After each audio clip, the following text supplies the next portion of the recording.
We should be all set. Okay. All right. So welcome to the program tonight, whether you are there in person or over the internet. I do this presentation at libraries around the state, and this is the first time that I'm doing it virtually through Zoom. So hopefully, we don't have any technology challenges or anything like that. So let's see. I'll move on to the next slide here. You can see this, right, Nicole, right? Okay. Yes, yes, we All can. all right, perfect. So my name is Colin McCullough. I've been a home energy auditor since 2010, worked in Massachusetts for the Mass Save program, and have been in quite a few houses over the years, I like to think that I've seen just about everything you can see in, old houses, new houses, big houses, small houses, all that. I do work for Efficiency Maine right now as a quality assurance inspector. So I take a look at heat pumps and insulation and hot water heaters and things like that all day. I definitely have to make the point, though, I am not here representing Efficiency Maine. I'm just here giving this talk just as a private citizen. They have their own PowerPoint. So I do this one. I put the PowerPoint together just to kind of share some tips on how to make houses more efficient, more affordable, more comfortable to live in. So I'm, again, not here representing Efficiency Maine.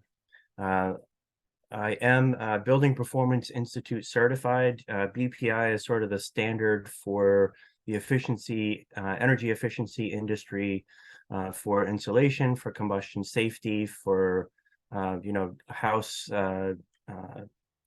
energy testing and things like that. So I am BPI certified. You can see that picture of my house here. This is my 1915 house that I bought a few years ago. My wife and I live here, and I'm in Farmingdale, just south of Augusta. And you can see there's the Kennebec Rail Trail that goes literally right next to my house. So I have get to wave to people as they're out walking all day. And so, this house has really given me a fantastic opportunity to really be able to put into practice a lot of what I preach to other people about energy efficiency. And, it was really important to me to be able to use this house as an example of, as an older house that was really inefficient. It was insulated, but not very well. And so it's sort of been like my 5-year mission to convert this house into a high efficiency net zero house. So in the end, I'd love to have solar panels on the roof, produce all my own energy, and to remove all the fossil fuels and all that. So we'll definitely be, if we have time at the end, we can kind of get in a little bit more into the process that I'm going through for that. But it is a staged process. I definitely don't have the money to do everything at once, but so we'll go over that. And definitely please ask questions. I guess I could just record this and never have to actually do it in person, but that would be really boring, and I love to get the questions. So please feel free to jump in and ask questions as we go along here. All right, next slide here. This is Reggie. This is our cat. So, as people walk past the house on the rail trail, they don't realize that Reggie is actually allowing them to go past the house. He's like Yertle the turtle. Everything he sees, he thinks he owns. So if you ever happen to be taking a walk on the Kennebec Rail Trail, then look up in the window. You might see Reggie, and you have to show him the proper respect for allowing you to walk past the house. All right. So this one, this is just one chart out of many charts. Over a 4-year period. Really, the idea is just to show here the cost of energy always goes up. So this is a 4-year graph. Whether it's oil, gas, natural gas, electricity, propane, it always goes up. I mean, you might have one year where it dips down a little bit, but the trend is always up. So this is for 4 years. If you look at a graph from 10 years, from 20 years, from 50 years, the direction is always up.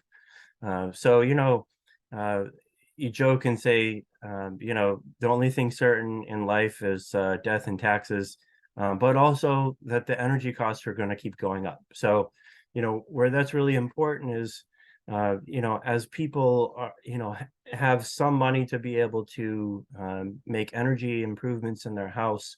Um, that, as you make energy improvements in your house, that because the price keeps going up, it's just going to benefit you.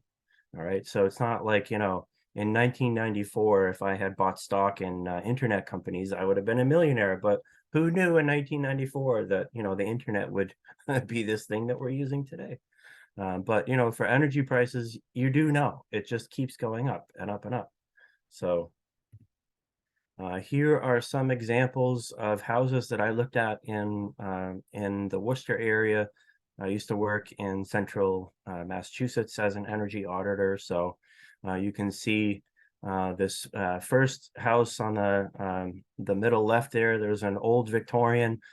These were the ones that, when I initially started, I was terrified of, just, because of the sheer size of these old houses. But, my manager at the time, he said, they're just boxes. If there's a house with a part built off the side, in addition off the back, he said it's just small boxes built onto a big box. So in time, I got to not be so afraid of these old houses like that. On the right side, the blue one there, you can see there are a lot of houses that I went to that were built in the last 10 or 15 years. 2,500 square feet, 4,000 square feet. Sort of the McMansions of central Massachusetts, if you will. And people would buy these houses, and then they would call for an energy audit and say, my house is really expensive to heat in the winter. Yeah, yeah. I mean, it's 4,000 square feet. That's a lot of square footage to have to heat. And certainly even the newer houses, unless it was built in the last couple of years, the energy codes for insulation in houses, it has been pretty minimal. I mean, you think building codes, it's basically the worst possible house that you can legally build, is really what the energy codes are. They didn't, they require some insulation, but in terms of air tightness or anything like that, it was a really, really minimum standard. So, I would do those houses a lot. But, the one that always scared me was the one down at the bottom. It was the 1950s Cape. Any energy auditor in the program, we would just be shaking in our shoes when we would pull into the driveway of one of these places. And, it looked so small. How hard could it be? But on the second floor, you got the slopes and knee walls and, little crawl spaces in there that, sometimes there's access to, sometimes there's not. With the slopes, they just used the materials that they had at the time. So, a lot of 1/4-inch paneling, a lot of acoustic ceiling tiles, things that are really hard to insulate. Were never designed to have more insulation put in them. So, houses like that were always the most difficult ones. Not that, huge Victorian in the corner there. It was the little capes. So as an alternative to that, sort of like on the other end of the spectrum here, here's a house that a friend of mine designed. She's a high efficiency home architect here in central Maine, central and southern Maine. And so she designs houses that are, more modest in size. This one I think is about 1,400 square feet. And she designs high performance houses that, are very, very inexpensive to run. So you see on the graphic here, it says $11 a month operating costs. When she goes to home shows and she sets up her signs and everything, she puts that out, $11 a month to live in this house. And everybody always, it turns heads. Everybody's curious. And so she said, it'll cost $11 a month because that's how much CMP charges you to connect, to the grid. So you have solar panels on the roof. So it produces all of its own electricity that it uses. It only heats with heat pumps. That's it. And the house is super insulated, so there's very, very little heat loss. It's very tight. And so, people will buy, like those big houses in Worcester, the, 4,000 square foot colonial. They get the mortgage for that, but they don't really consider how much does it cost to actually heat this house? How much does it cost to actually live in this house for all the utilities and everything every month? And so this is sort of an example of what's possible here in Maine, as to have a really high performance house. It is definitely possible to do that. Right. So this one, saving money on your home energy bills. It's not political. I don't, for the life of me, I've never been able to understand why it's sort of like a political football. Whether it's people making fun of people for trying to be green or whatever. The high cost of oil, it doesn't matter, if you're Democrat, Republican, whatever. Everybody's feeling the pain of the heating bills. So it really is not a political issue. I don't understand why sometimes it is. I do make the point here, we need to do this for ourselves. So, I would love to be really optimistic and think that, scientists at some point soon are going to invent a way of generating electricity that's completely clean and renewable and, super cheap. And it's like too cheap to meter, just like nuclear was supposed to be. But I definitely don't see that on the horizon. There are government incentives programs. There's Efficiency Maine. There's federal tax credits. They will definitely help with rebates to do some of these things for you to do it. But like nobody's going to come to your house and like do all this for you. You really need to do this for yourself. And definitely it's an insurance against the future. If you know that those energy costs are just going to keep going up, and every year it's kind of consuming more and more of your budget because the cost keeps going up. I had a friend this last spring, his last oil fill up for his house was $1,800 for 1 month. That's insane. That's what it's crazy. So insurance against the future. And so, I put this in here. What's your energy roadmap? So, as an energy auditor, people would ask me, they would call me because they want to save money on their energy bills. And so my question for them was, if you want to save, say, 30% on your heating bill, you want the house to be more efficient, more comfortable. There are definitely ways to do that. No question. I could definitely help with that. However, if you want to have your house be like that one a couple slides back that costs $11 a month, and you're producing all of your own power, and to have a really high performance house, that's a different thing. I mean, you can definitely do that. There are definitely ways to do that, but your roadmap to get to one place versus the other, obviously to get to the $11 a month house, it's going to be a longer journey to get there. It's going to be it's going to be more complicated to be able to get to that point. It's not easy to take just the standard house that's really not very efficient and get it to that point. It's definitely doable. I mean, I'm doing it in my own house here, but it definitely takes some more investment and time involvement as well. Right. So do it yourself. There are so many things that you can do yourself, in terms of trying to save money on your energy bills in your house. Certainly having insulation done, that's a pretty big thing. You in most cases, you really want to leave that to the professionals and pay to have that done. But, there are so many things that you can do yourself. YouTube is your friend. 15 years ago, when I started doing energy audits, YouTube was still in its infancy, but at this point, there's so many different how-to videos, DIY videos, how to do different things. We'll definitely talk about that as we go through the presentation here.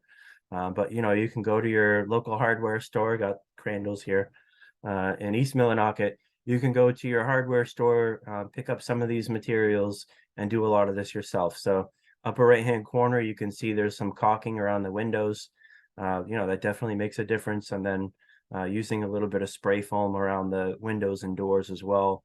I've done a lot of that in my house. It's made a huge difference. So, if you have to pay somebody to do all of this work, it can definitely add up pretty fast. It's expensive to have to, hire everything out. But if there are some smaller things that you are willing and able to do yourself, then it'll definitely save you a fair amount of money. I'm not a carpenter. I didn't grow up in the trades. And, when I bought my house, there was a lot of work that I did here myself. And I just went to YouTube and, asked my friends who are in the trades and, got a lot of good advice that way. So definitely recommend that. All right. So I always recommend the first place to start, get a home energy audit, energy assessment. There is on the Efficiency Maine website, you can go on and you can find contractors who can do that for you. And there are rebates available and tax credits for that. Like I said, I do quality assurance inspections, so I'm not doing home energy audits privately or anything like that. But you can definitely go on to the Efficiency Maine website and find people in Millinocket in the area who can come to Millinocket and who could do that for you. So a home energy audit, it's really similar to a home inspection, but they're really focusing specifically on how the house uses energy, heat loss in the house, definitely the behavior of the people who live there, and everybody uses their house a little bit differently. If you got teenagers or little kids, um, so they'll go through and assess the energy use of the home. They want to look at your heating bills and your electric bills and see how much it's actually costing you. There are some great diagnostic tools to be able to find areas of heat loss on the house.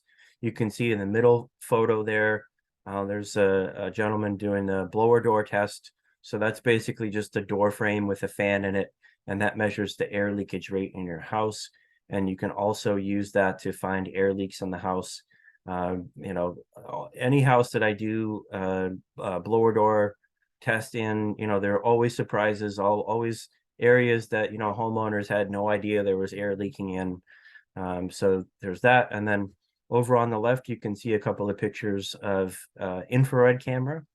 All right. So when it's really cold, infrared works very, very well. Basically senses the temperature difference between the inside and the outside. So sort of like gives you X-ray vision into the walls and see what's there. That actual picture, the one on the bottom of those two, is actually a picture of my floor. You can see I had spray foam done on the walls. And so where the wall meets the floor, with the blower door running, there's a little bit of a gap underneath the wall, and you can see those purple veins coming down.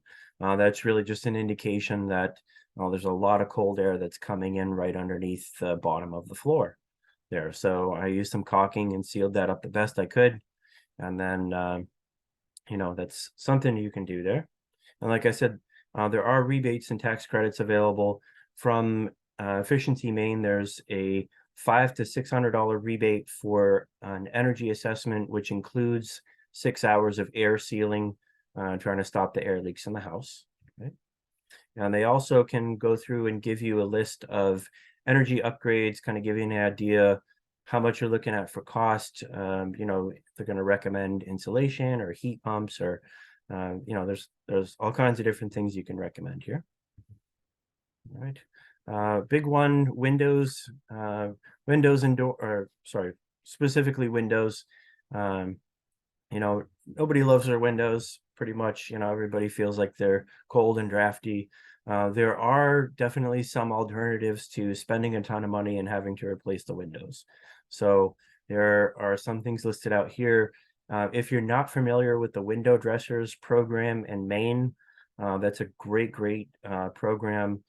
They basically go, around the state to different towns, and they set up shop for a week. And, they build these wooden frames with the shrink wrap plastic on it. And so before they build those, they'll come to your house and measure everything out, how many you need. And it's a really low cost alternative to replacing the windows.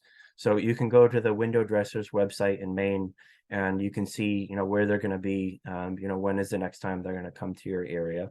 So that also, and those are for interior storms. Those are not for exterior, just so you know. There are on YouTube, there are also a lot of videos on how to make your own window inserts, the interior storm windows. That extra pane really makes such a huge difference in comfort, for sure. So, even if you have double pane windows and they're okay, then, adding one more pane is going to make that window perform a lot better. You can see on the bottom left corner there, using spray foam to seal up the gaps around the window. Honestly, a lot of the windows in my house when I bought it, these are just kind of contractor grade windows, double pane, double hung windows. Definitely nothing fancy, nothing high efficiency about these windows. But as I started doing the renovation and I took the window frames off, I was able to see that underneath it was just fiberglass stuffed around the windows. And fiberglass, it slows the air down from coming through, but it definitely doesn't stop it. So a lot of times when you feel that like the windows are really drafty, it's really just the air that's coming in around the window frames, it's coming through the wall. So that low expanding spray foam that you see there, that really does it makes a huge difference. You definitely want to use the low expanding foam, not the regular stuff, because the regular great stuff in the can, like the expansion is so great on that, it might jam up the window so it won't open anymore. In some cases, it can actually crack the glass because the expansion is so strong. So definitely want to get the low expansion. People don't realize that if they replace their windows and they spend a lot of money and they replace the windows, the unless you're replacing single pane windows, those are obviously not very efficient. But if you replace double pane windows, and you buy new double pane windows, the biggest energy difference is going to be not from the window material itself, it's going to be from how they install it. Because 20, 25, 30 years ago, they didn't use low expanding foam around windows, or it was very uncommon. Most of the time, if they used anything at all around the window frame, it was fiberglass batt insulation. And like I said, that doesn't stop air from coming through. So really the biggest difference with replacing windows at this point is because they install it better than they used to. Also, you can get the honeycomb shades. People ask me at audits, they would ask me what's the best kind of insulating window shade or curtain or something like that to get. The best is the honeycomb cellular shades, like you see in the picture on the bottom there. The reason for that is that it really kind of acts as a dead airspace inside all of the honeycomb, so the air really can't move through it, and just basically acts as some insulation there on the windows. And then making sure that the windows are locked in the winter. It might seem like a silly thing to point out, but especially with double hung windows or with casement windows, the locks are the things that actually pull the whole thing together and keep it sealed as much as possible. So as you get into the fall, it's a good idea to go around and make sure that all your windows are locked so that they're nice and sealed. Right. Door weatherization. If you have insulation work done at the house, a lot of times they'll update the weather stripping for you, or this is another pretty simple DIY kind of thing. You can buy the door weather stripping. You can see there on the left the foam gasket, and then on the right there they're putting in the door sweep down at the bottom, so that stops any drafts that comes through the bottom there. Right. And then as far as insulation goes, really three main places that are insulated, that there are rebates available through the programs. You see in the upper left, they're blowing in cellulose into the attic, just blowing in more insulation into the attic floor. They're really shooting for 16 to 18 inches of insulation up in the attic. You want that to be nice and thick. It's where most of the heat loss is in the house, is up in the attic. You can see in the middle picture there, pulling off some of the exterior wall siding. They'll drill the holes through, they blow the insulation in, they cap the holes, and then put the siding back in place. The goal is to always try and make it look like nobody did any work there. So, depending on the kind of siding that you have, it can be kind of a challenge. If you have vinyl siding, it's pretty easy. They just zip it off, do everything and then zip it back on. Down in the basement, you can see they're spraying in spray foam up against the walls of the basement. So in a basement, you don't really want fiberglass. You definitely don't want cellulose. You don't want things that are going to kind of hold the moisture in and create mold, mildew issues. The spray foam or rigid foam board a lot is what I see, up against the walls in the basement that really stops any of the moisture from being able to come through the walls.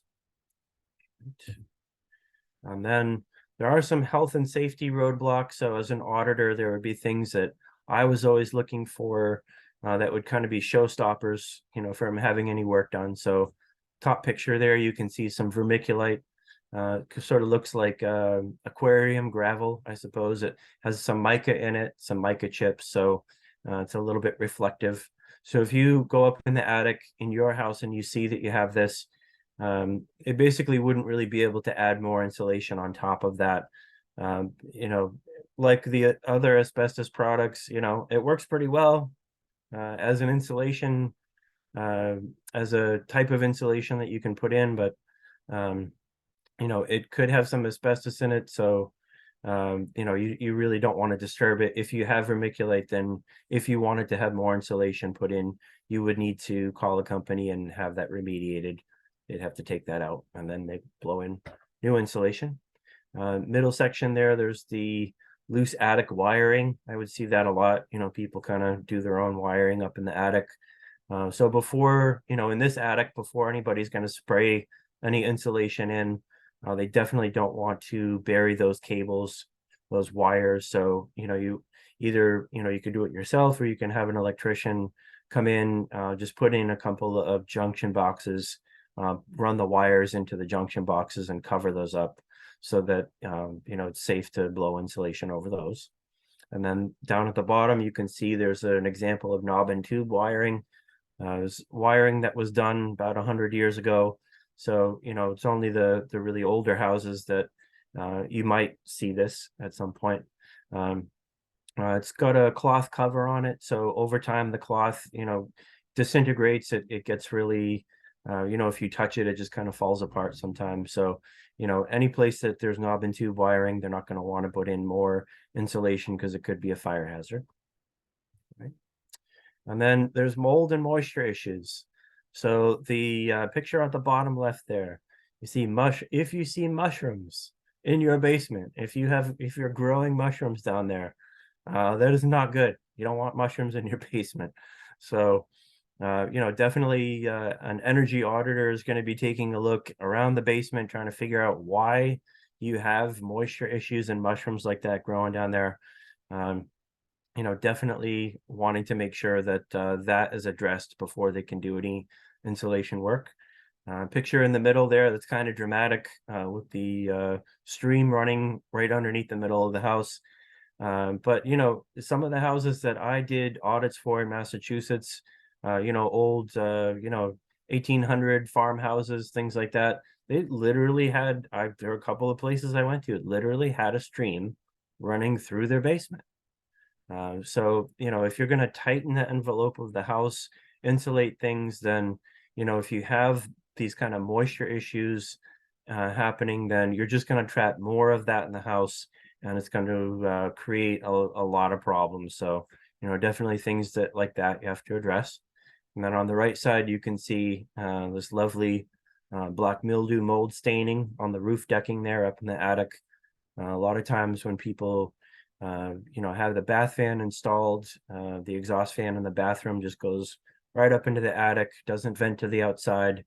And of course, in the winter time, that hot, moist air gets up in the attic and it just looks for the coldest surface it can condense on, and never gets to the outside, just kind of hangs out and causes mold and mildew issues up in the attic. So Contractors go up in the attic and they see that, and yeah, they're not going to deal with that. So definitely want to address why that's happening in the first place. It shouldn't be there, right? So air sealing is sort of the like 1-2 punch of insulation for insulation. So before they add more insulation, they want to try and seal up the air leaks in the house as much as possible. So they use spray foam and different techniques to be able to seal that up. You can see on the top picture there, they're basically looking for the tops of the interior walls from the attic side. You know, all of the 2x4s that they would use for the tops of the interior walls. That dimensional lumber definitely shrinks over the first couple of years as it dries out. And so, you know, you get these gaps. And these are all things that you don't really see from the house, from the inside of the house. But then if you go up in the attic, you can see, like on the right, there's a picture of a chimney chase there. So it's really common, especially in an older house, to be able to go up in the attic and you go over to the chimney and you can just look down and see all the way down to the basement, right? So that's just an air channel. You know, the heat escapes through the walls and then up into the attic, and then there's a lot of heat coming through there. So you can see in the picture on the right there, they used the metal flashing, the sheet metal there. They dam around they block around the chimney. They use the fireproof caulking, and then they're going to put insulation to dam around there, usually fiberglass or rock wool or something. So when they blow in cellulose, it's not going to be right up against the chimney, right? So there's another example of air sealing. And then down in the basement, the bottom picture there, you can see where the house sits on the foundation. You have all those rim joist squares. That's a really significant source of air leakage in the house. So they just use the expandable spray foam. They can foam that up. They can cut out pieces of rigid foam board, stuff it in there, and then use the foam around there, seal that off. So those are some examples. And then windows and doors, of course, we talked about that already. All right. So this is where our friend Freddie Mercury comes into here. The house is always under pressure. So this example on the left, you know, for all of the air that escapes from common air leaks from the house going into the attic, like we were looking at those pictures there, you know, the tops of the interior walls, the chimney chases, you know, anytime the electrician, you know, drills a hole for wiring to go up into the attic, they drill like a 2-inch hole for this, you know, tiny little wire. So these are all these little places where air escapes. And, you know, because the house is not a vacuum, then for all the air that leaves, the house is constantly pulling in makeup air for all of the air that escapes. So you just constantly have this airflow coming in and out of your house. Typically, it enters low and leaves high. Just as the warm air rises, that's what it wants to do. And you know, so a lot of times what I would tell people in audits was, you know, if they would say, oh, my windows are really leaky, I feel a draft in the house all the time. You know, if you can do air sealing and stop the air that's leaving the house, then the house is just not going to have to pull in as much makeup air anymore. So even if they were not doing anything to touch the windows directly, just by doing air sealing in the attic stops so much of the draft that's coming into the house in the first place. One thing in BPI, Building Performance Institute, really one of the central tenets of that is house is a system.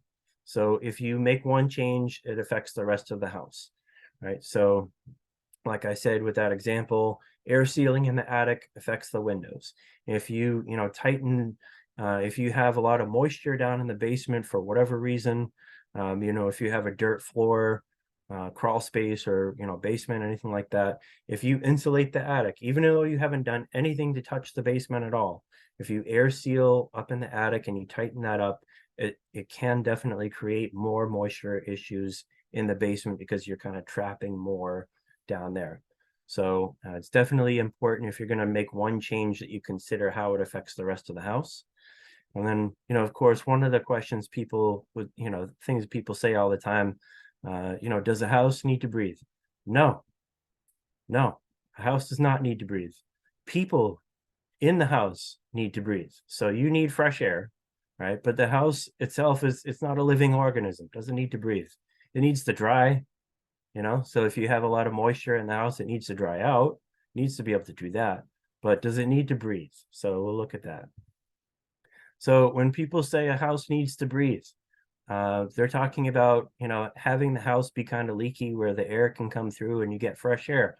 But you can see upper left-hand corner, there's our friend the possum. He's hanging out in the rim joist there, hanging out in the band joist, you see the corner on the bottom left there. There's nasty insulation. There's some mouse poop. When people say the house needs to breathe and you need air coming in, air leaks coming in, that's where it's coming in. Like, you really want to breathe that? Upper right-hand corner, you see nasty basement, cobwebs everywhere. On the bottom right, there's the asbestos covered old steam pipes. If you have air leaks in the house, that's where it's coming from. That's what you're actually breathing. So there are some alternatives to that. There are a couple of different ways that you can bring in some fresh air from the outside. The bottom picture there, you can see there's an energy recovery ventilator. It basically pulls some of the stale air from the house, especially in the winter, that air is warmed, heated, nice and hot. And then it goes through a heat exchanger. It pulls in some of the fresh air from the outside and it goes through that heat exchanger. So as the air comes in, it's warming up to room temperature. So you're not getting blasted by cold air coming in to the house when you're pulling air in the winter. And so that's a way to be able to provide some fresh air. And an energy recovery ventilator also takes care of some of the moisture, humidity in the air as well, right? So that's a ducted system on the bottom that you see there. On the right side, there's one that's an in-wall unit. So those are usually sold in pairs where, you have one where it's pulling air in and one pushing out for 30 seconds and then it reverses. And those have the heat exchangers built into those as well, so that it'll heat the air as it comes in. So again, you're not getting this, frozen air coming on you all the time. All right. And then on the upper left-hand corner there, again, there's the blower door test. With that, like I said, you can find air leaks, but, if you put in, you can figure out pretty easily with the volume of the house, what is the building tightness limit? So, old leaky houses, it's really hard to get those to be really tight, but there is a point at which, if you tighten, you do all this air sealing, all this insulation work, you can get it to the point where it has hit the building tightness limit and you do need some mechanical ventilation. So that's what we were talking about with the fresh air intakes there. And also the air changes per hour, you can figure out with the volume of the house as well. It's basically, how many times the volume of air in the house ends up leaving because of air leaks, right? So new construction, you cannot have more than 3 air changes per hour, 3 times that the volume of air in the house escapes. So the brand new energy codes are a lot stricter than they used to be, right? We talk about heating systems. I'm a big Star Wars fan, so had to get Darth Vader in here somehow. All right, so you don't know the power with heating systems. If you have a boiler, furnace, oil, propane, most of the time they are oversized, because when the house was built, the builder is going to say, well, I know it probably could do with a 40,000 BTU heating system, so but we're going to put in a 60,000 BTU system, so the builder doesn't get callbacks and doesn't get a call in the middle of the night in the winter saying, hey, our house is losing heat. And then they have their friend, the heating system contractor, come in, and the heating system contractor will say, well, I know it says 60,000 here, 60,000 BTUs, but I don't want to get any callbacks, so I'm going to make it 80,000. So by the time it's put in, it's usually in an older house especially, it's usually oversized. So you have just a massive amount of power when you really don't need it, most of the time anyway. And also I wanted to make the point here, you can't produce your own oil, gas, propane, kerosene, coal, etc. You know, all of those things, all of those different ways of heating the house, you are dependent on somebody else bringing that fuel to you, and you are dependent on, you know, them for whatever they're going to charge you. So we talk about heat pumps here. Um, you know, you can generate your own power with heat pumps, you know, especially if you have heat pumps, then solar makes even more sense. If you're able to do solar panels either on the roof or, you know, in a solar farm, something like that. We'll talk about that in a little bit, but they're much more energy efficient than fuel oil.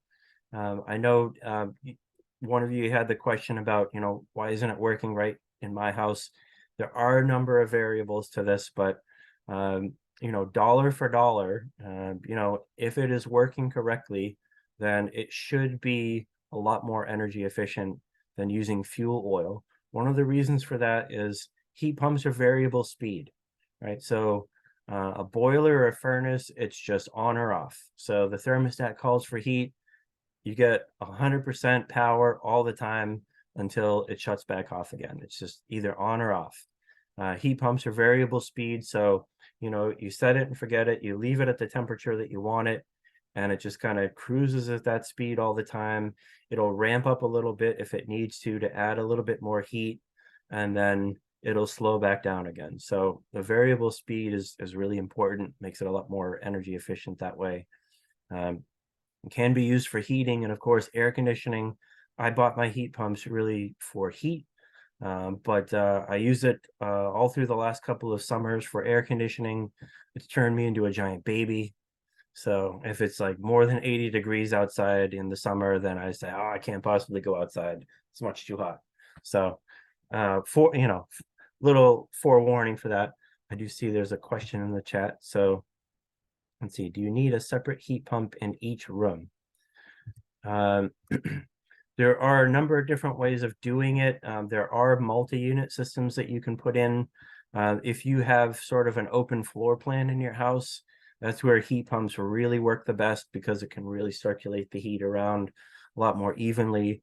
If you have a house layout where, you know, all of the rooms are individually segmented and doors closed off and things like that, then, you know, one or two units it's not going to be able to do that quite as easily as a multi-unit system. So you know, it depends on the space. So you need to have a heat pump contractor come out, and as you can see in the pictures here, there are really a lot of different layouts. There's different ways to do it.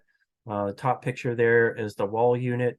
That's what people are used to seeing there as a heat pump, but then also that middle picture, there's a ceiling cassette. They can be put in the ceiling as well. That bottom picture, that's a floor unit. So you can have that put in a room as well. So, and like I said, there are ducted systems. There's really all kinds of different ways. So if, you know, if you think that, you know, heat pumps on the upper left-hand corner there, if you say, ah, that's ugly, I don't like how that looks, there's other ways of doing it. It's fine. There are rebates and tax credits available. There's rebates from Efficiency Maine for heat pumps, plus also there's the federal tax credits as well. We'll get into that in a little bit. And then see, next one here. Okay, hot water options. So on the upper left corner, there's an indirect storage tank that runs off of the boiler. That's pretty common. I see that a lot. So, you know, as the boiler is running during the winter, then as a kind of a side thing, it's doing some hot water over on the side. So that's a way to do it. Bottom left corner is an on-demand unit that just gives you endless hot water. Those are fairly expensive to run though. In the middle there's an electric hot water heater. There's the insulation jacket that somebody's wrapping around there. You know, I definitely see a lot of those old 80-gallon stone line electric hot water heaters. Standard electric hot water heaters, it's pretty much the most expensive possible way you can heat hot water at this point. Over on the right there, so I said it wouldn't be political, but you know, there's Bernie hanging out in the picture there. There's the heat pump hot water heater. That's really one of the most energy efficient options that you can at this point to heat hot water. They're very energy efficient. They also help to dehumidify the space that it's in, right? So heat pump water heaters work great in an unfinished section of the basement. If you are on a slab, if you don't have a basement, if you don't have a boiler room that is unfinished, if you're in a mobile home, a heat pump water heater in those situations, not really going to work very well. You don't want to put it in a space that's already heated because it's just going to rob some of the heat from the air. But in an unfinished basement section, it does help to dehumidify. It won't replace the dehumidifier that you have, but it'll do most of that same work, right? And then there are rebates and incentives available for that. For Efficiency Maine right now, there's an $850 rebate for that. And then there are also federal tax credits available as well, right? So that's an option. All right, we talk about LED lighting a little bit. So there's our friend Thomas Edison at the bottom there. So, if you had put him into a time machine and zoomed him 100 years later, and we were still using the incandescent light bulb, he would be very grumpy. He would be upset with us and say, why on earth are you still using this technology 100 years later? You could not have come up with anything better in 100 years. So, we eventually got to the CFL, you see in the middle. Nobody liked those. The light quality was not great. Much more energy efficient than an incandescent bulb, but it had some mercury in it, so environmentally, it wasn't the greatest, but it was a lot better than the incandescent in terms of energy efficiency. And then sort of at the end of the tunnel there's the LED bulb. And of course, LEDs, fantastic. They don't have the environmental issues. They come in all kinds of different shapes and sizes, different colors. They're fully dimmable. There's so many benefits to LEDs. They're so much better than incandescent bulbs. They only use a tiny fraction of the amount of energy, and they give you nice, really bright light. So, we finally got to something that was a really good solution there, right? LED recessed lights. So I did an inspection recently at a house that was pretty similar, had this kind of a setup where in the daughter's room, they had 4 of these recessed lights, these recessed can lights that were right above the bed. And they said, our daughter is always telling us that it's freezing in her room in the winter. It's really cold, especially at night. Exactly, because those recessed lights are off. You can see in the upper right-hand corner, those are the old can light style. It's basically just a hole in your ceiling. It's just a chimney. That's not airtight at all. So, when those lights are off and it's really cold up in the attic, then that cold air is just coming right in. And so, of course, she's very cold in that bed at night. It's just got 4 holes in the ceiling right above her head. So, in the bottom right corner, you can see there's the LED wafer lights. Those are what you can use instead of using the can lights. They don't get hot. You can put insulation right on top of it. They're nice and airtight. You can see it's got the springs on the side, and there's a foam gasket to it. So you put that in, and it gives you plenty of light. It's just as bright, fully dimmable. You can change the colors in it, for whatever kind of white light you want.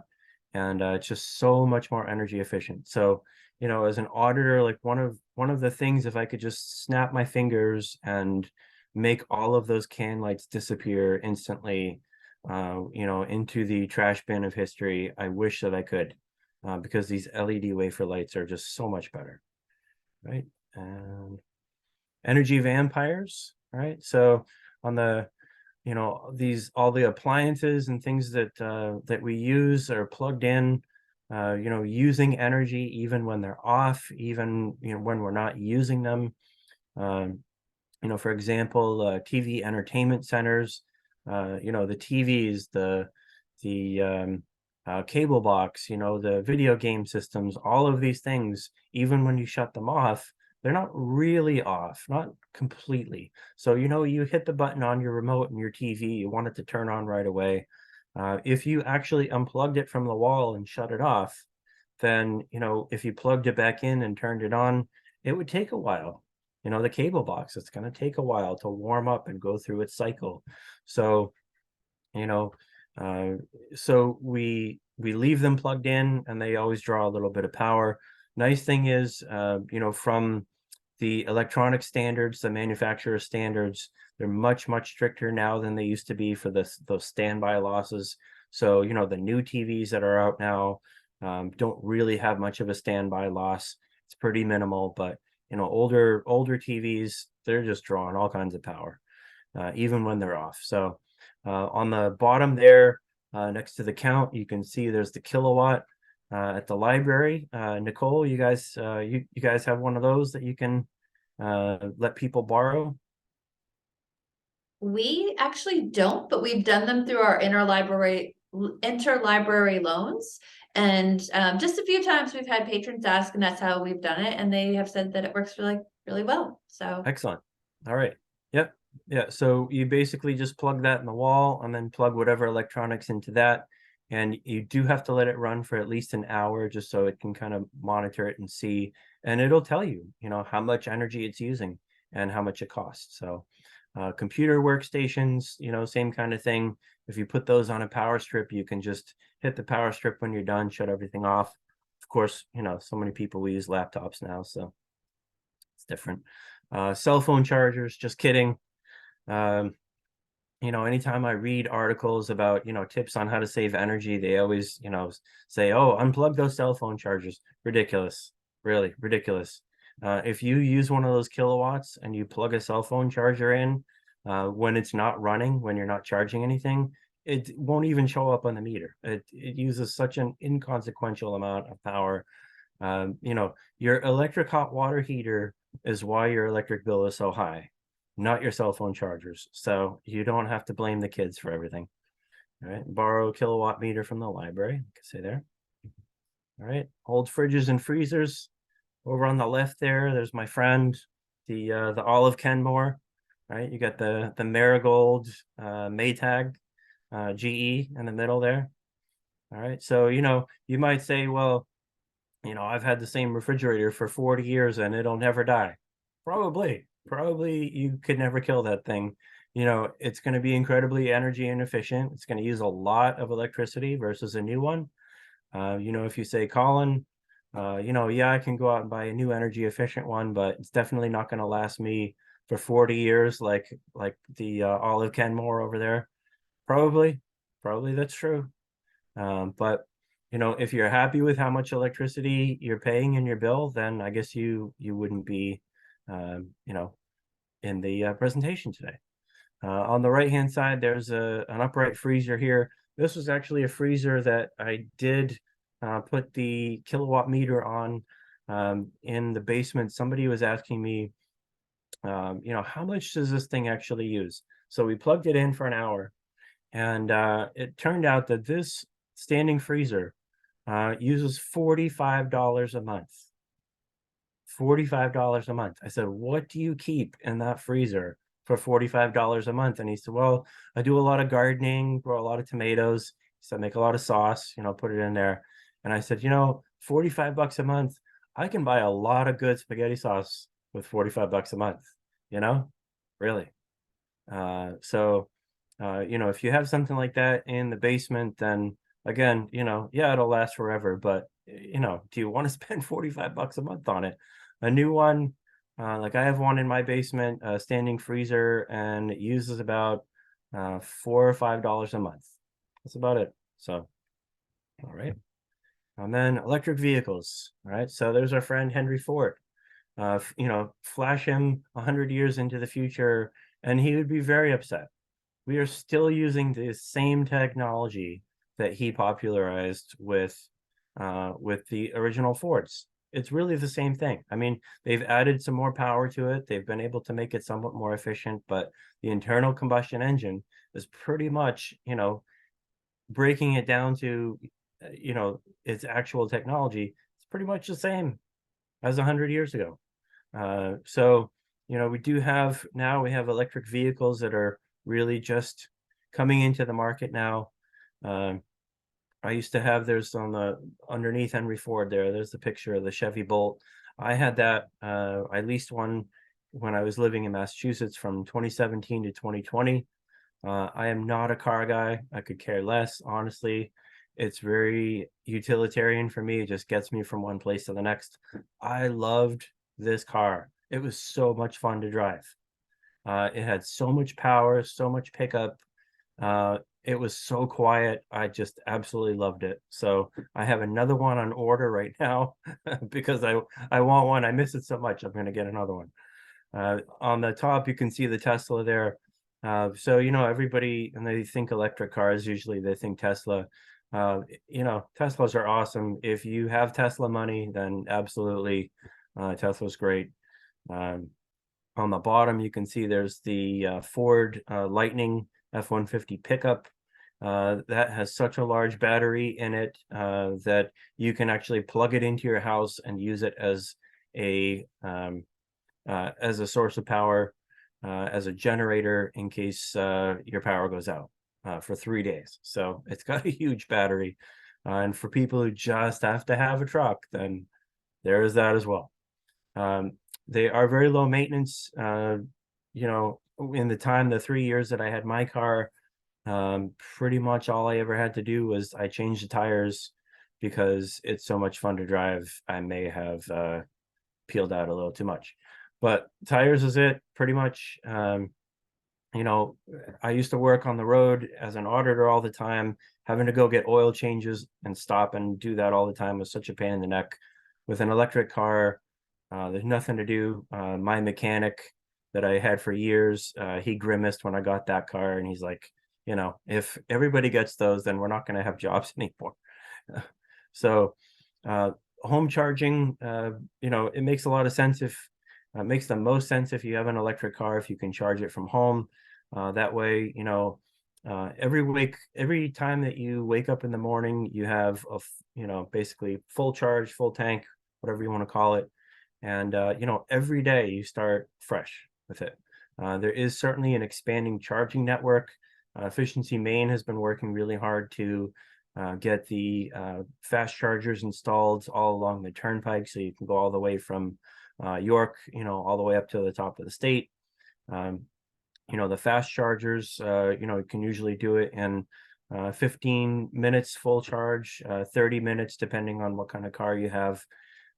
Tesla, a lot of the Tesla models can go 350 miles on a charge. And so, Tesla would tell you, if you drive 350 miles, then, stop, take a break, man. I mean, you've been on the road for hours. Stop at one of those rest stations, go use the restroom, grab some coffee, and 15 minutes later, your car is charged up again and ready to go. So, I know a lot of people have concerns about range and all that. Sometimes people will say, well, if I was going to do a cross-country trip, then how would I do that? Just rent a car, man. I mean, if you're going to put thousands of miles on a car, then just rent one. Why would you put it on your own car?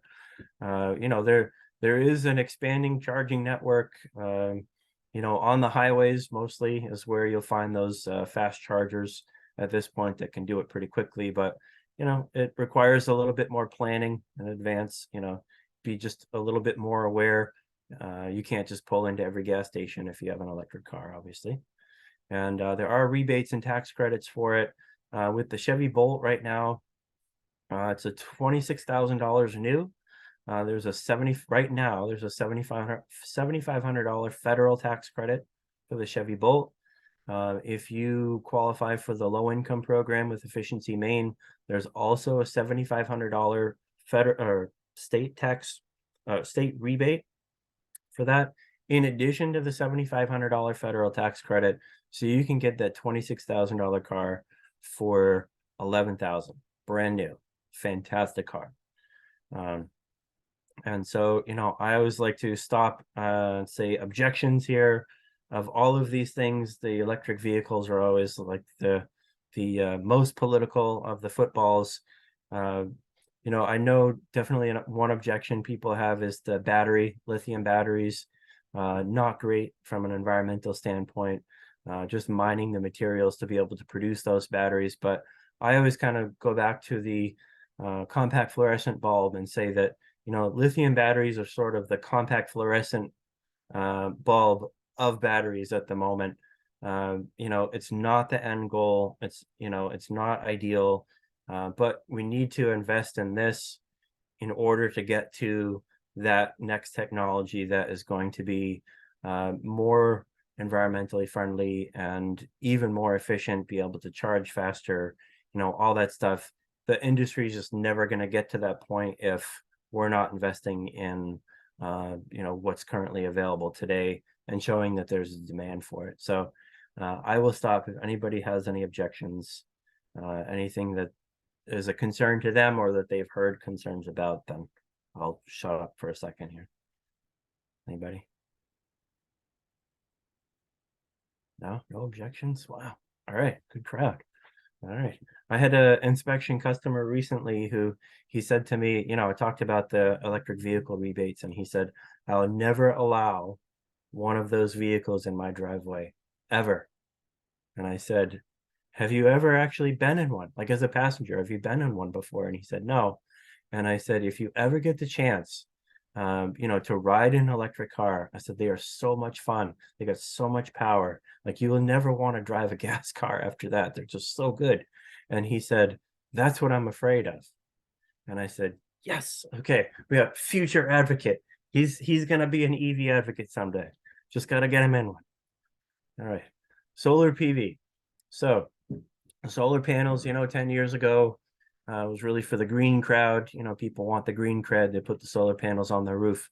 At this point, the cost of solar panels has come down so much that, you know, if you have the roof space to be able to do it, you know, of course, there are a couple of things that you have to make sure, you know, the age of the roof and the direction. If you have the exposure for it, it's probably never going to get much cheaper than it is right now. I mean, it's never going to be free, right? They're never going to give you solar panels.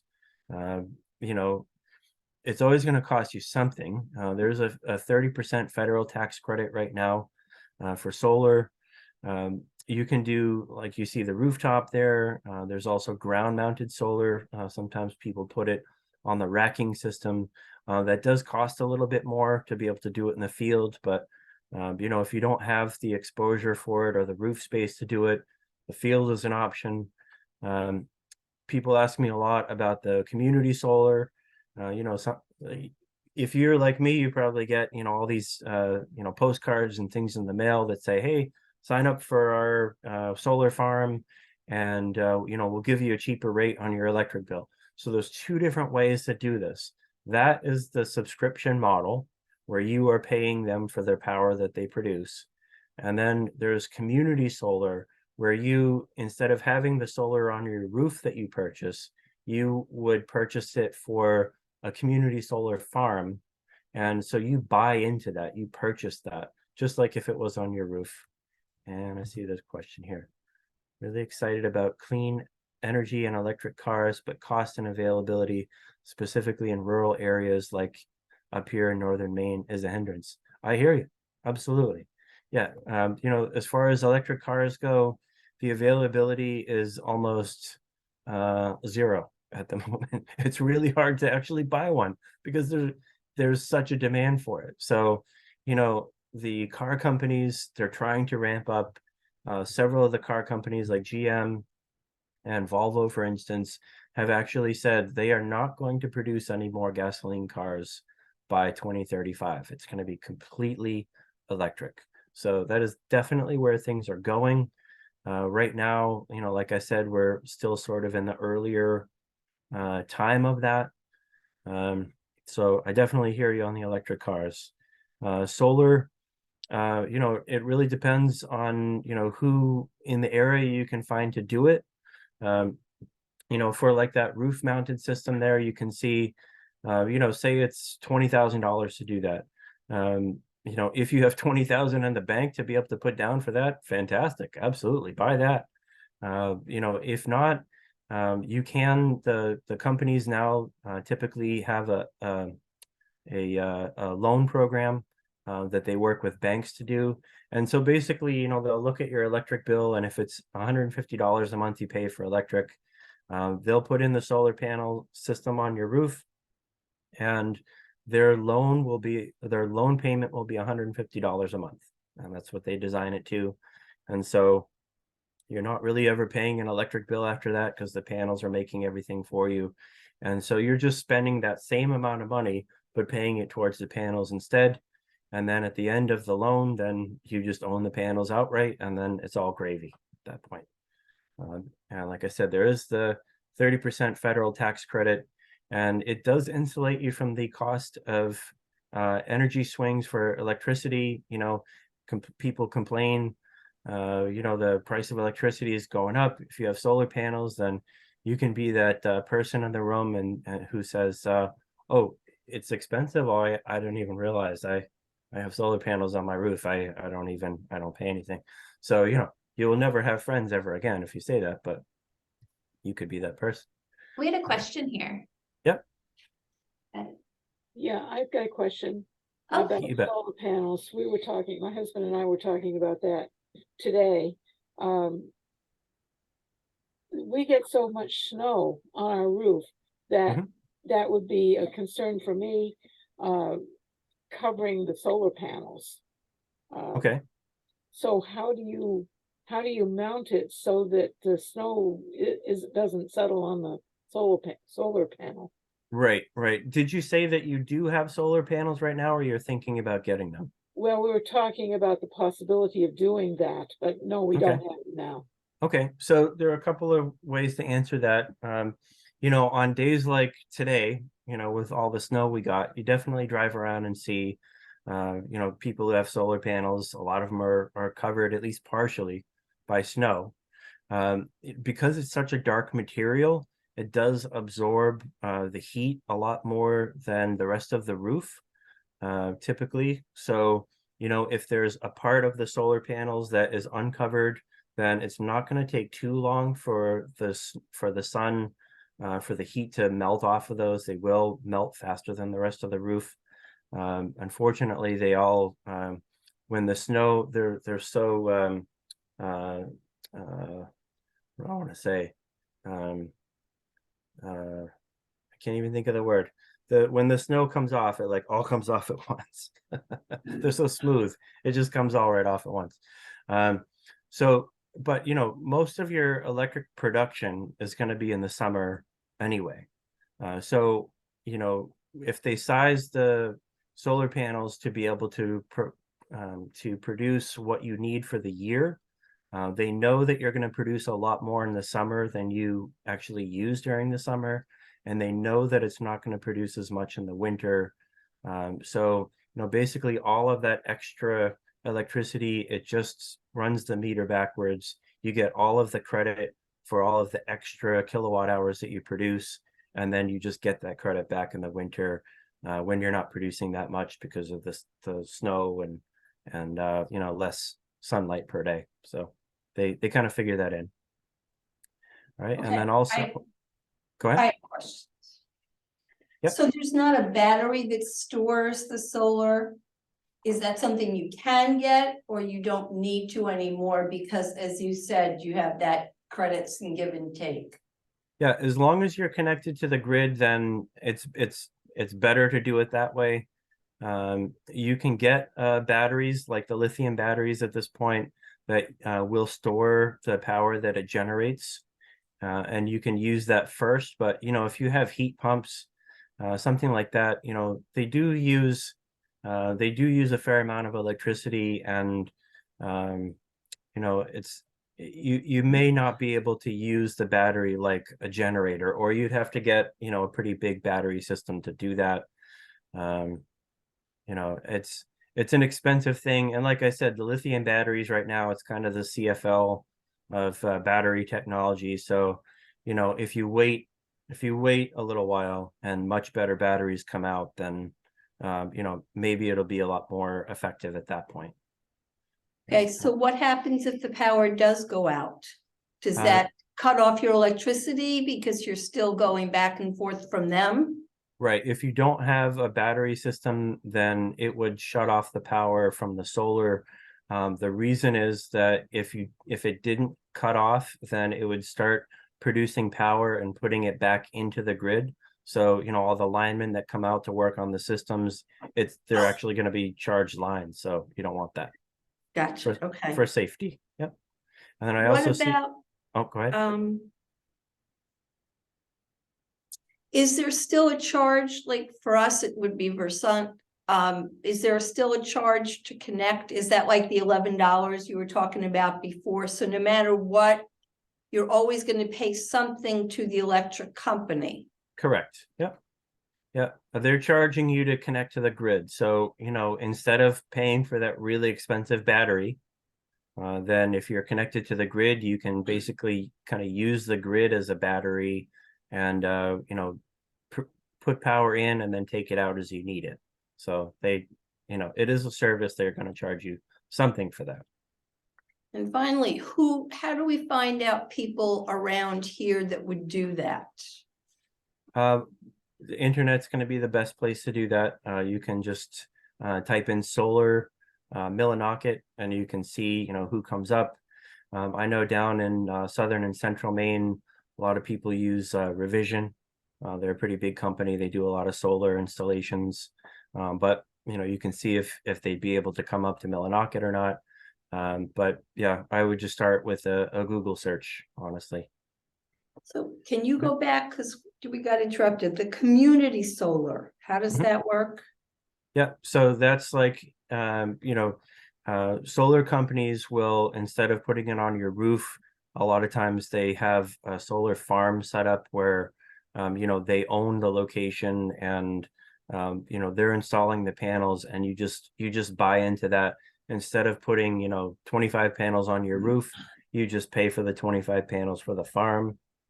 And then, there's going to be a meter on those panels and it'll just, all of the power it produces, it's going to go into the meter and credit onto your bill. So in the end, it's, like I said, $11 a month. And you still get the tax credits and everything for that.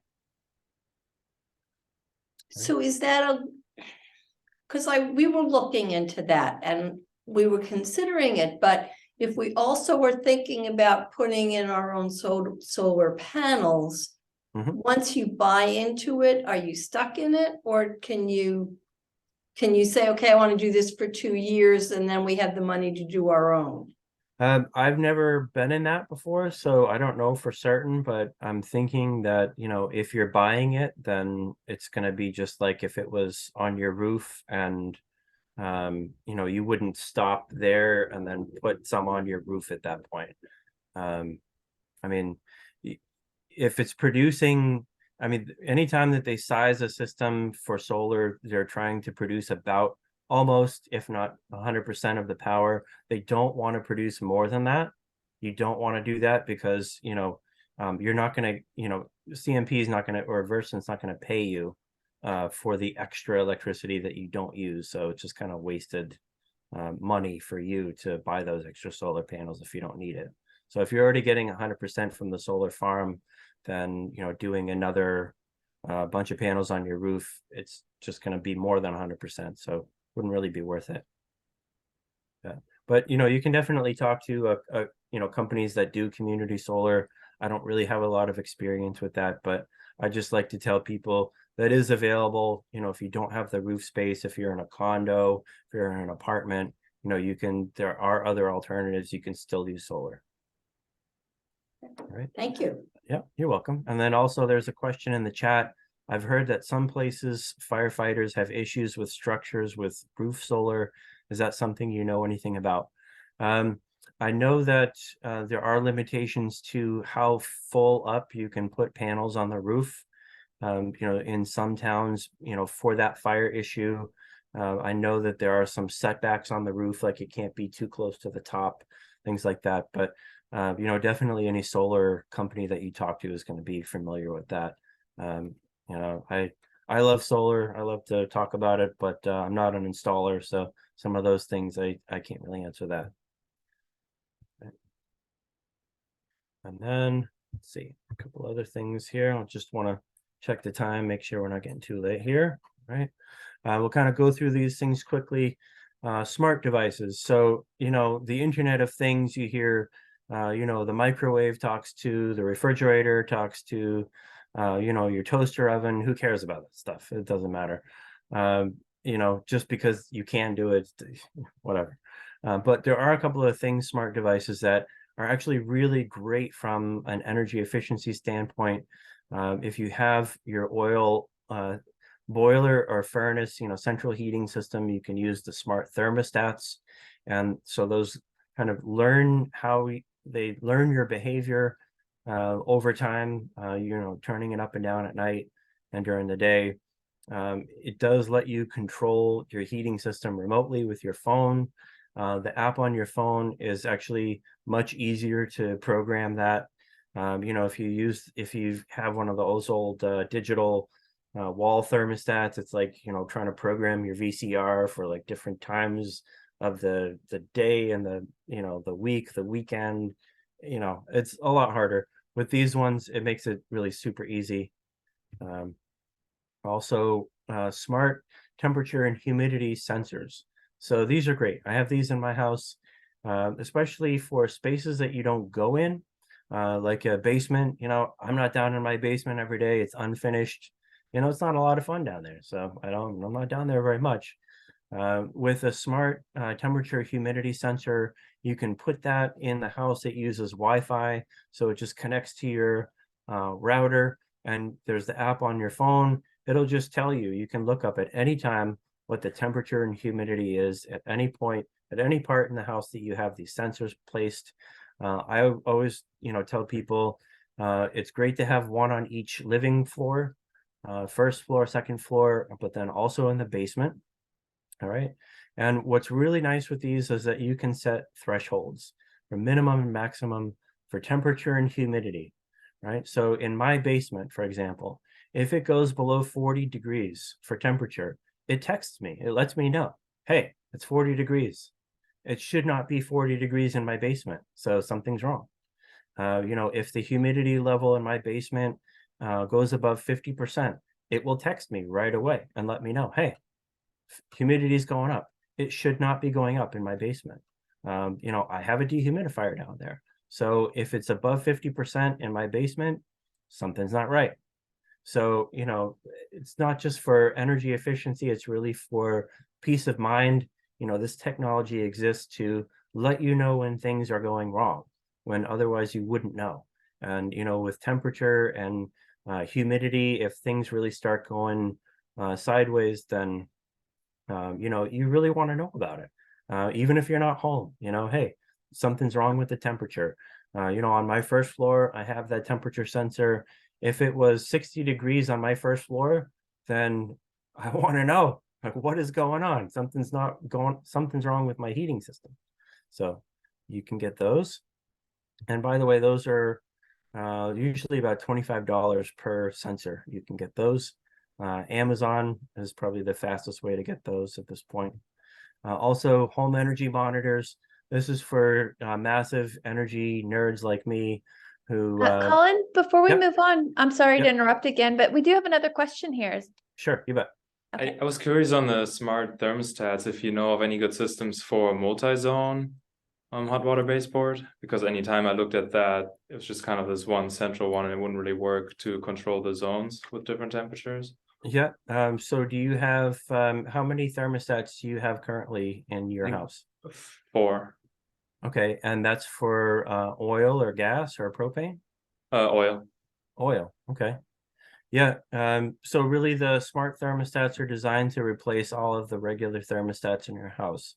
So if you had 4 regular thermostats, then if you wanted to have the smart thermostats, you'd need 4. And you should be able to have multiple thermostats that you can control with one app on your phone. I've never had a smart thermostat. I have the heat pump, so I don't really need that. But so, you know, I can't say exactly how that works, but I believe you can have the app control more than one thermostat, different zone. Thank you. Yep, you bet. Home energy monitor, just real quick. You can basically install this in your electric panel.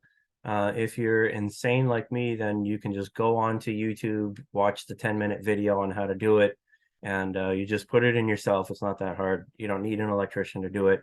You can certainly hire an electrician if you don't feel up for it. But basically what this does is another app for your phone. It will monitor in real time how much electricity you are using in the house. And then over the course of a couple of weeks, it's a learning device. So over the course of a couple of weeks, it'll watch your electricity usage and it will start picking things out. So, I'll get a notification that says, hey, that's a clothes dryer. Your clothes dryer is running right now, right? And if you say, yes, it is, then it will pick that energy signature out. It'll watch that just all the time, keep an eye on it. And so, you can see the power consumption in your house at any time. You can click on that little dryer bubble there, and it will tell you exactly how much it's using in real time. It'll tell you how much it costs to run that dryer over the course of the year, over the month, over the week, the day. It just gives you all kinds of different information that, otherwise you don't have access to. When I was an energy auditor in Mass, and people would call a lot of times and say, I just don't understand why my electric bill is so high. It's April and my bill is $200. I don't understand why.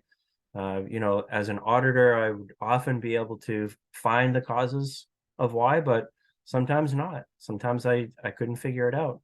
And with an energy monitor like this, you can install one of these and it will tell you exactly why your electric bill is so high. It will pick those things out and tell you. And also, it can find faults and abnormal appliance behavior. So, like the refrigerator, say, it's going to pick that out after a couple of weeks. It's going to watch it, and it knows how much electricity your refrigerator uses typically. So, if suddenly there's a problem with the refrigerator, it's not running right, something's wrong with the compressor, it's going to start using a lot more electricity. And with an energy monitor like this, it's going to send you a text and say, hey, I think something's wrong with your refrigerator. You want to check it out. And, maybe it's just I was an idiot and forgot to shut the refrigerator door. And after an hour, it said, hey, it's using a lot more than it's supposed to. So it could be something like that. So this one that I have in my house, it's called a Sense, SENSE, Sense Energy Monitor. I think this was $260. So unless you're a huge energy nerd like me, maybe you don't care, but I love it. I play with it all the time. Right. High efficiency clothes washers. So either top load machine without an agitator. The most energy efficient is going to be a front load washer, as you see on the bottom there. Basically, it's a lot gentler on the clothes without the agitator, uses much less water than a conventional washing machine.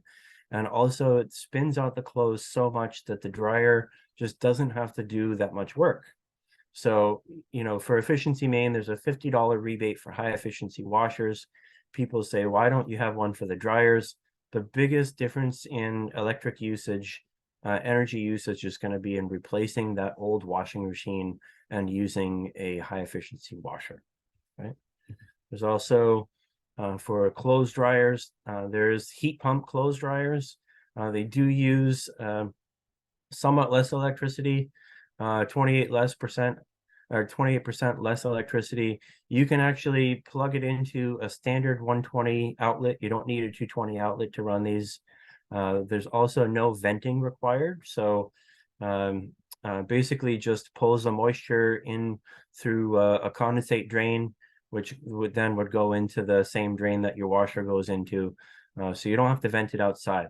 So kind of going back to the air sealing and the pressure in the house, when you run a clothes dryer, it's constantly pulling air from the inside and shooting it outside.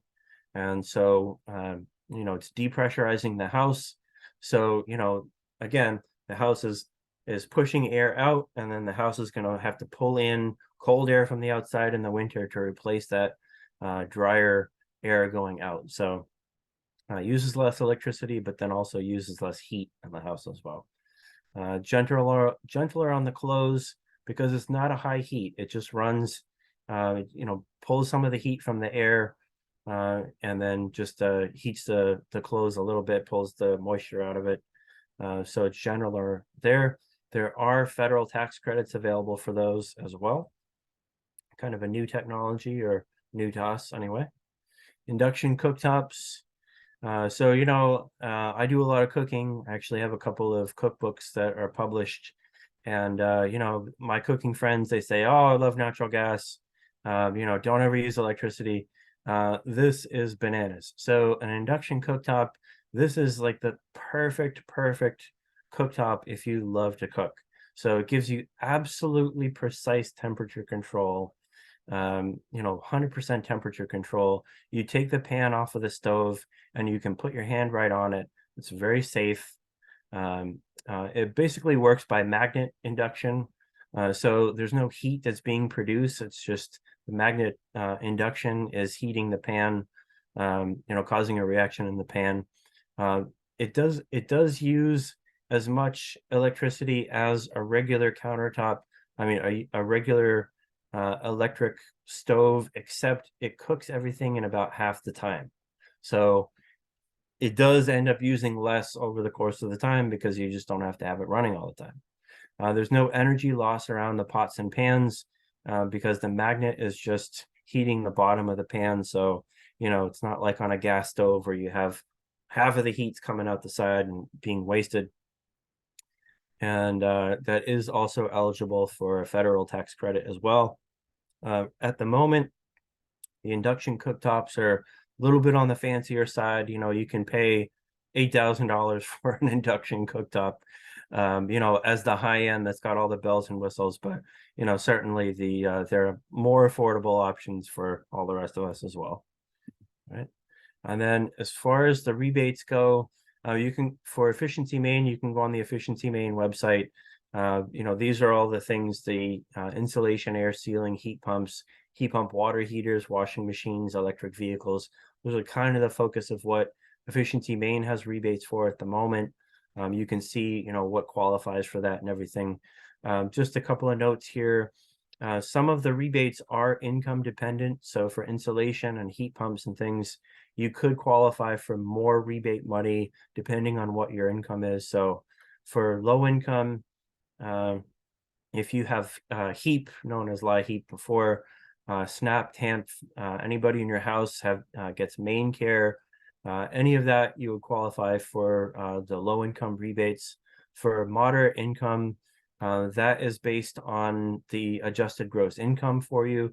If it's below 70,000 for an individual filing, or married filing jointly, it's 100,000. So if your adjusted gross income is lower than that, then you'd be able to qualify for moderate income rebates. Also, there is the tax assessed value of the house. So, not the current market value of the house, it's what the town taxes you at. For your county, you can look on the Efficiency Maine website and see, like here in Kennebec County, it's $100,000 tax assessed value. So for my house was valued at less than that. So I was able to get some of the higher rebates for insulation, right? For the Inflation Reduction Act, that's the federal money for a lot of these same things. Like I said, a lot of it is, or some of it is still being decided how they're figuring out how to implement the program, but it is all going to be based, some of it's going to be income dependent, and that's going to be based on not the adjusted gross income. It's going to be the area median income. All right, so you can look that up and see what it is for Millinocket. You can look that up online. Just look up area median income, and then you'll be able to find a resource that'll tell you what that is. And then depending on where you fit into that, 80% of that, between 80% and 150%, there are different tax credits available depending on that. Okay. So last slide here. My house, Reggie's, actually, he allows us to live here, and his great generosity. So all of these things that we've talked about, I've really I'm working on putting into practice in my own house. Super insulating the walls in the basement. At this point, I've done a lot of renovation work, and before I had the insulation companies come in, I built out the walls. I double studded all of the walls and also the cathedral ceiling so that everything is 8 inches. And then they filled it in, you know, they blew all the insulation in. And so, you know, I'm trying to make my house like a thermos, basically. You know, at the point when it's all done, I want to be able to heat my house with a candle, almost anyway. So super insulating, blower door led air sealing, using the blower door to be able to find all of the little places that the air comes in, and sealing and caulking all those little air infiltrations. I want to get the house as tight as I can. And then at that point, adding the mechanical ventilation, I'm going to be putting some of those little in-wall units that I was talking about earlier, that provide the fresh air and then expel the you know, the hot humid air from the shower and you know, the stale air from the inside. So you get some really good quality air coming into the house. Also, heat pumps as the sole source of heating and cooling. At this point, I had propane when we bought the house, but at this point, it is shut off. I only use the heat pumps throughout the winter. I don't use anything else. And in my house, that works really pretty well. Right. And then also trying to eliminate all fossil fuel use. I don't use the propane for heating anymore, but I still have the on-demand propane water heater. A couple of things that use propane here. So, you know, as I go through this process, I'm trying to eliminate it all, because all of that fossil fuel use, I mean, besides the environmental impact of it, I can't make it myself. So I have to pay somebody else to be able to get that delivered. And, you know, I'm just at the mercy of, for somebody else, of how much that costs. And then number 6 there, solar panels on the roof. I got about 4 or 5 years of roof time left before those shingles need to be replaced. At that point, just going to do the metal roof, put the the solar electric panels on there. And then at that point, I'm just producing everything I make. So that's my plan. All right. And then you see, here's my contact info here. There's my email. If you want to take a picture with your phone or something, or write that down, veggiepower75@gmail.com. I'm also on Facebook and Instagram. I hardly ever post, so I'm very bad about that. But if you have any questions or comments or anything, please feel free to email me at veggiepower75@gmail.com. And before we go super late, I just want to say thank you so much for attending for this. And you know, please, if you have any questions, go ahead and throw them in now, or put it in the chat, or whatever you want, or you can email me later on. I had another question. You Just got it. back on that, on the new rebates. So let's say I want to put in a heat pump next week and they don't have all the new information out yet, and I take the current rebate, but then the new rebate comes in and it's much higher. Yeah. How does that work? I just think out of luck if I don't wait, or does it get added, or? I'm pretty sure that for heat pumps, the price is already set. I don't know exactly what it is at the moment. I would definitely encourage you to look online and see, you know, what the federal tax credit is for it. But you know, you're definitely going to get the efficiency Maine tax credit. You will definitely get a tax credit for the heat pump. There's some of the other programs, like the insulation that's the one that's going to be more income dependent. And like I said, they haven't quite figured out how they want to implement that, but you should be good for the heat pumps. Okay.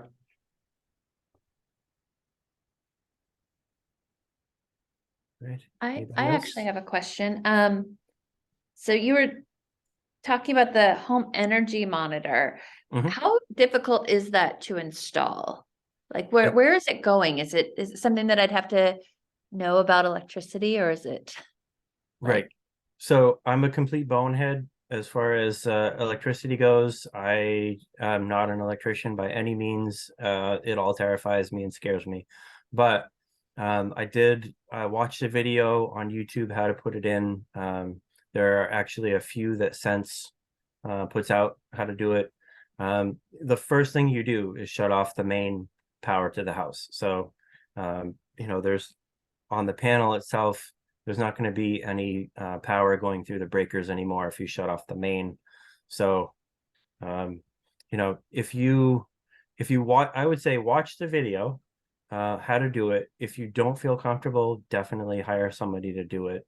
You know, really, it would take an electrician like 10 minutes to put it in. This would not be a big job for them. The problem is trying to find an electrician to come in the first place right now.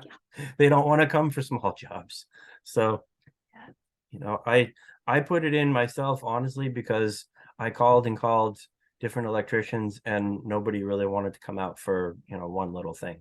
So Gotcha. yeah, but you could definitely do it yourself. It's not a big deal. Right. And I see there's a question in the chat.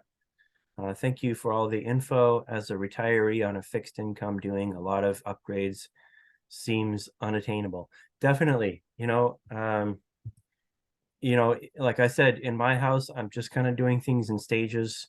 I don't have the money to be able to, you know, sink in a ton of money. You know, honestly, for all of the work that I've done at this house, all of that super insulation that I put in, so far I've paid to do the whole first and second floor. My out of pocket for that was $3,500 because I used the all of the rebates available from Efficiency Maine for that. And then I also got the federal tax credits for the insulation work as well. So, you know, so many people, like when I would do audits, they would say, I don't know where to start. I mean, there's so many. Should I get heat pump? Should I do insulation? Should I upgrade my oil system? You know, what, you know, if I only have a certain amount of money, what's the best way to go?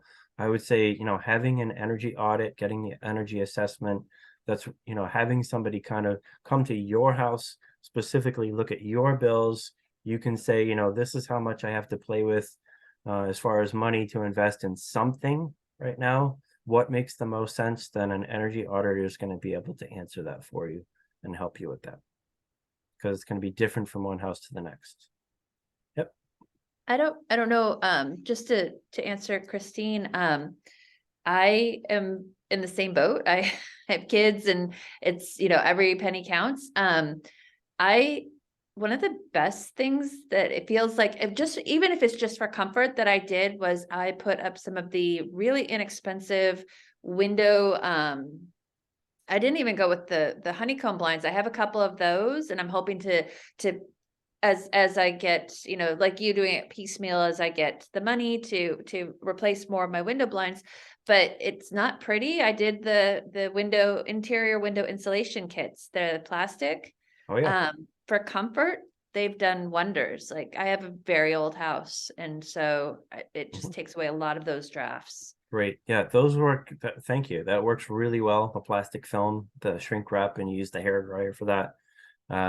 If you have cats and they love to come over and, you know, claw through, then cats are not good for energy efficiency. Fortunately, Reggie does not care about such things. He'd be very mad if I put plastic up and covered his window seats to be able to look down upon everyone who comes by. But yeah. Right. Let's see. What else in the chat? I do what I can. I have a heat pump and every light in my house is LED. Perfect. Perfect. I mean, that is a fantastic start. At this point, you know, it makes so much sense to get the LEDs. There is not a particular specific rebate from Efficiency Maine for LED bulbs, but they do subsidize the cost of LED bulbs at the hardware stores. So you are getting it unknowingly, some extra incentive there to switch over to LEDs. You know, it's one of the low hanging fruit, the great things you can do. A heat pump is great. You know, some people want to completely replace their heating system with a heat pump. Sometimes it makes more sense to, you know, especially depending on your budget, just to put one in.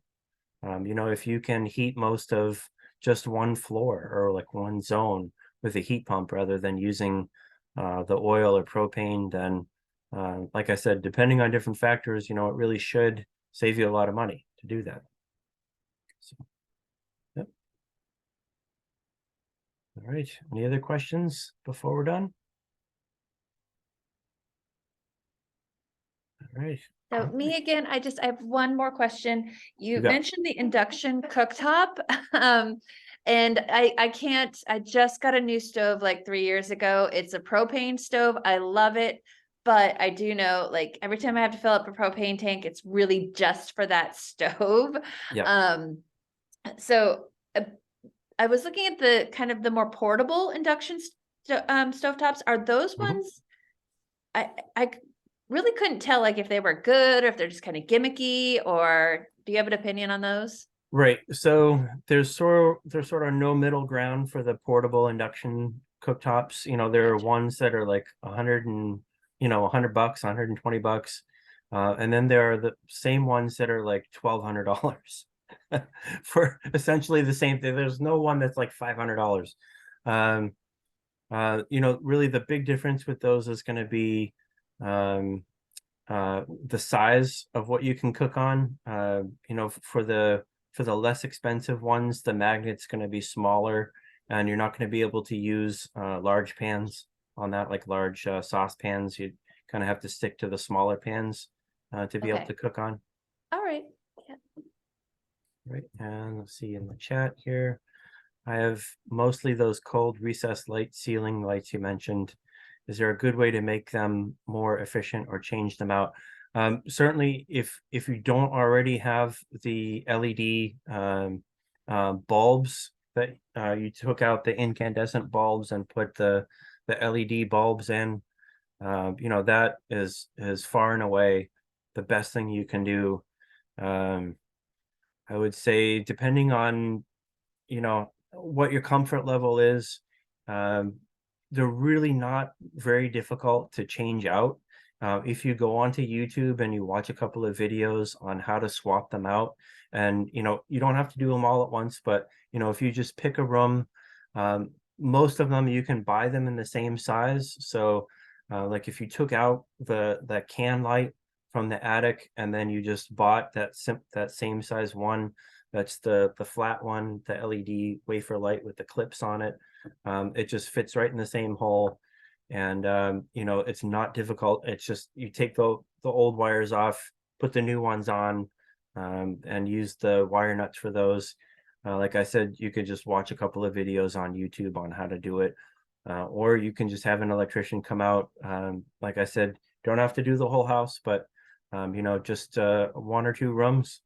If that's what you got the money for, then replacing those is really the best thing if you can.